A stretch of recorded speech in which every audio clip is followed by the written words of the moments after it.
राधे राधे मित्रों, आप सभी का स्वागत है हमारे इस चैनल के और एक नई व्रत कथा में। आज की वीडियो में हम जानेंगे आने वाली इंदिरा एकादशी के बारे में। इस एकादशी की विधि एवं इसकी क्या महात्म्य अथवा क्या कथा है, क्यों इसको इंदिरा एकादशी कहा जाता है, इसके बारे में आज की इस वीडियो में जानेंगे। तो इसीलिए वीडियो के साथ अंत तक जरूर बने रहिएगा। आइए भगवान विष्णु जी की नाम की स्मरण के साथ इस कथा की ओर अग्रसर होते हैं। कथा के कुछ मुख्य भाग को हम जान लेते हैं। पहले आश्विन मास के कृष्ण पक्ष की एकादशी तिथि को इंदिरा एकादशी का व्रत रखा जाता है। यह एकादशी पितृपक्ष के दौरान होता है, इसीलिए इंदिरा एकादशी व्रत का बहुत ही महत्वपूर्ण स्थान होता है। धार्मिक मान्यता है कि जो व्यक्ति इंदिरा एकादशी व्रत रखता है उसके 7 पीढ़ियों तक के पितरों को मोक्ष की प्राप्ति होती है, इसीलिए इंदिरा व्रत रखना अति अनिवार्य हो जाता है।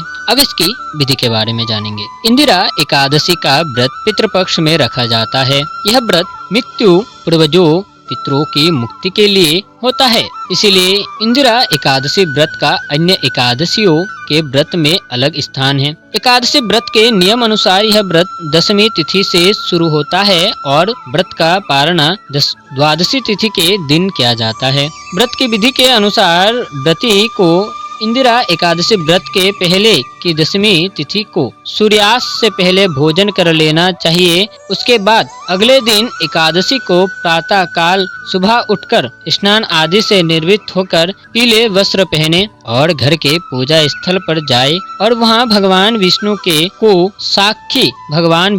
साक्षी मानकर व्रत का संकल्प ले।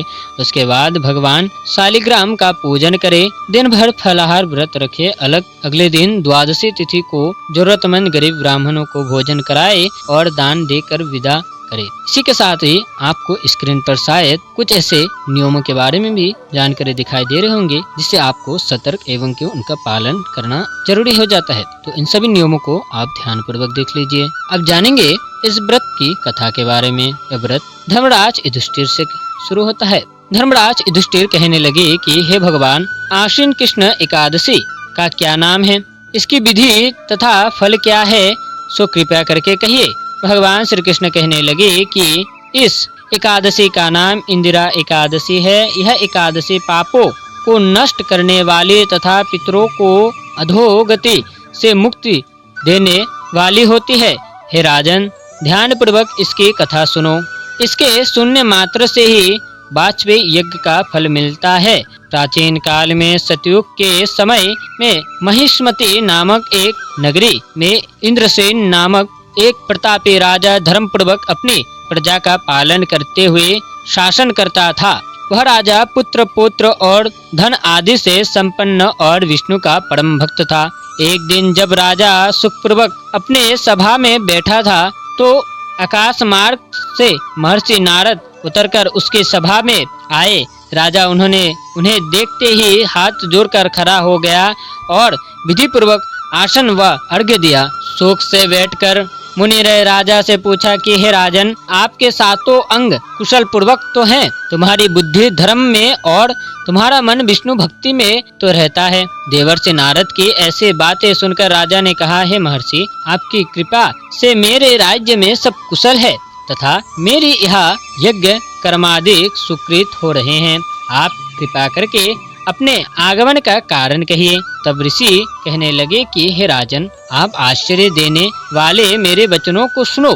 मैं एक समय ब्रह्मलोक से यमलोक को गया। वहाँ श्रद्धा पूर्वक यमराज से पूजित होकर मैंने धर्मशील और सत्यवान धर्मराज की प्रशंसा की। उसी यमराज की सभा में महान ज्ञानी और धर्मात्मा तुम्हारे पिता को एकादशी का व्रत भंग होने के कारण देखा। उन्होंने संदेश दिया, सो मैं तुम्हें कहता हूँ। उन्होंने कहा कि पूर्व जन्म में कोई विघ्न हो जाने के कारण मैं यमराज के निकट रह रहा हूँ। सो हे पुत्र, यदि तुम आश्विन कृष्ण इंदिरा एकादशी का व्रत मेरे निर्मित करो तो मुझे स्वर्ग की प्राप्ति प्राप्ति हो सकती है। इतना सुनकर राजा कहने लगे कि हे महर्षि, आप इस व्रत की विधि मुझसे कहिए। नारद जी कहने लगे, आश्विन मास की कृष्ण पक्ष की दशमी के दिन प्रातः काल श्रद्धा पूर्वक स्नान आदि से निर्मित होकर पूर्ण दोपहर को नदी आदि में जाकर स्नान करे, फिर श्रद्धा पूर्वक पितरों का श्राद्ध करे और एक बार भोजन करे। प्रातः काल होने पर एकादशी के दिन दातून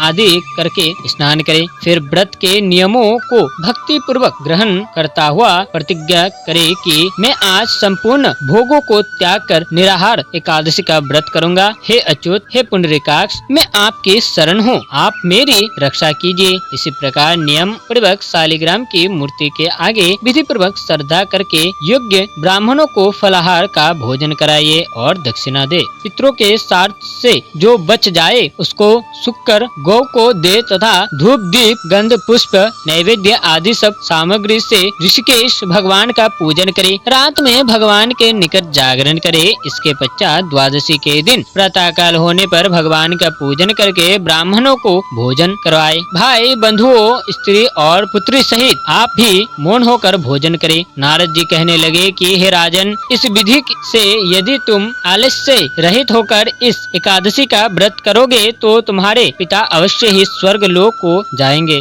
इतना कहकर नारद जी अंतर्ध्यान हो गए। नारद जी के कथा अनुसार राजा द्वार अपने बांधवों तथा दासों सहित व्रत करने से आकाश से पुष्प वर्षा हुई और उस राजा का पिता गरुड़ पर चढ़कर विष्णु लोक हो गया। राजा इंद्रसेन भी एकादशी के व्रत के प्रभाव से निष्कंटक राज्य करके अंत में अपने पुत्रों को सिंहासन पर बिठाकर स्वर्ग लोक हो गया। हे युधिष्ठिर, यह इंदिरा एकादशी के व्रत का महात्म्य है। मैंने तुमसे कहा, इसके पढ़ने और सुनने से मनुष्य पापों से छूट जाते हैं और सब प्रकार के भोगों को भोग कर वैकुंठ को प्राप्त होता है। ये सब जो बातें अभी यहाँ पर कही गई है, लिखी गई है, ये सब बातें धर्मराज युधिष्ठिर से भगवान श्री कृष्ण कहने लगे। उनके प्रश्न पर जब उन्होंने पूछा कि जो आश्विन मास की कृष्ण पक्ष की एकादशी का क्या नाम है एवं इस एकादशी को करने से क्या फल मिलता है, इस एकादशी की विधि क्या है, ये सब उन्होंने युधिष्ठिर से कहने लगे। और यहाँ पर जो भी बात लिखी हुई थी वो मैंने इस पुस्तक के माध्यम से आपको सौंप दिया है। तो आप भी इस इंदिरा एकादशी व्रत को जरूर पालन करिए। फिर मिलते हैं किसी और एक नए व्रत के साथ। यदि वीडियो आपको अच्छी लगी है तो वीडियो को लाइक करके, चैनल पर नए हो तो चैनल को सब्सक्राइब करके हमें सपोर्ट कर सकते हो। राधे राधे।